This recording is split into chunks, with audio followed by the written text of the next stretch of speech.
સુરતની વરાછા પોલીસે દેશી હાથ બનાવટી પિસ્તોલ તથા જીવતા કારતૂસ સાથે એક ઇસમને ઝડપી પાડ્યો છે। બાતમીના આધારે પોલીસે એકે રોડ ફૂલ માર્કેટ પાસે વોચ ગોઠવી હતી। લાલજી ઉર્ફે લાલો પરમાર ત્યાંથી પસાર થતા તેમની પૂછપરછ અને તપાસ કરાઈ હતી। તો તપાસ દરમિયાન લાલજી પાસેથી એક પિસ્તોલ તેમજ જીવતા કાર્ટ્રીજ મળી આવ્યા હતા। આ પિસ્તોલ લાલજી મોજ શોખ માટે સાથે ફેરવતો હોવાનું સામે આવ્યું છે। લાલજી ઉર્ફે લાલો પરમાર સુરતમાં રત્ન કલાકાર તરીકે કામ કરે છે। લાલજીએ યુપીના માનસર ખાતેથી પિસ્તોલ મંગાવી હતી, જે હાલ પોલીસે પિસ્તોલ જીવતા કારતૂસ મળી 10,300ની મત્તા કબજે કરી છે। પોલીસે આર્મ્સ એક્ટનો ગુનો નોંધી વધુ તપાસ હાથ ધરી છે।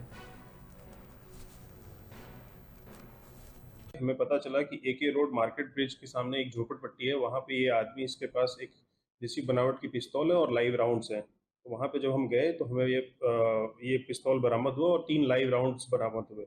इसके लिए हमने आरोपी की अटक की और हम उन्होंने आर्म्स एक्ट के तहत एक केस रजिस्टर किया और आगे की कार्रवाई हम कर रहे हैं।